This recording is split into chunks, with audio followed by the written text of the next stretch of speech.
ప్రస్తుతం భారతదేశం న్యాయ వ్యవస్థ వీరాభిమన్యులాగా ఫైట్ చేస్తా ఉంది.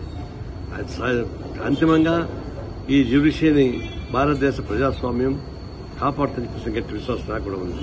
ఎందుకంటే ఒకవైపు ప్రెసిడెంట్ ఆఫ్ ఇండియాని గ్రిప్ లో పెట్టుకున్నారు, ఈసీని గ్రిప్ లో పెట్టుకున్నారు, నీతి ఆయోగ్ ఇండియా పెట్టుకున్నారు, సిబిఐని గ్రిప్ లో పెట్టుకున్నారు.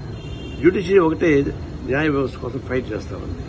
ఇది ఒకవైపున నామినేట్ చేయబడిన గవర్నర్స్ ఎలక్టెడ్ గవర్నమెంట్ ని శాసిస్తా ఉన్నారు. మొన్న తమిళనాడు గవర్నరు ఓపెన్ గానే అపోజిషన్ లీడర్గా మాట్లాడుతున్నాడు.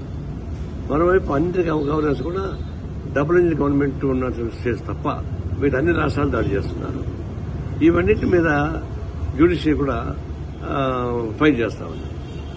ఎలక్టెడ్ గవర్నమెంట్ ని రెస్పెక్ట్ చేయాల్సిన అవసరం ఉందనిపిస్తుంది వాళ్ళు చెప్తా ఉన్నారు.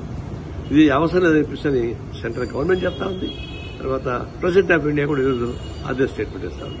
ఇప్పుడు ఎక్కడ పోతుంది? ఇప్పుడు మనకున్నటువంటి బాడీస్ లో president of India, election commission of India, judiciary, NITI Aayog, CBI వీళ్ళు 4 మింగేశారు.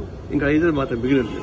అయితే ఒకటి భారతదేశంలో ప్రజాస్వామ్యం కూడా డౌన్ స్టేజ్ లో చాలా బలంగా ఉంది. అంత ఈజీ కాదు. బ్రిటిష్ వాళ్ళ వ్యతిరేక ఫైట్ చేసేటువంటి సెంటిమెంట్స్ ఇంకా ఉన్నాయి.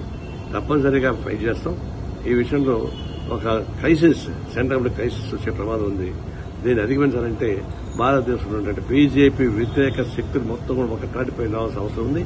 దీని కూడా మేము చర్చిస్తున్నాం. రేపు సెప్టెంబర్ 22 జరిగేటువంటి జాతీయ మహాసభ చండీగఢ్ లో దీని చర్చించి బ్రాడ్ బేస్డ్ గా యాంటీ బీజేపీ ఫ్రెండ్ బలపరచడానికి ఉపయోగపడే పని చేస్తాం.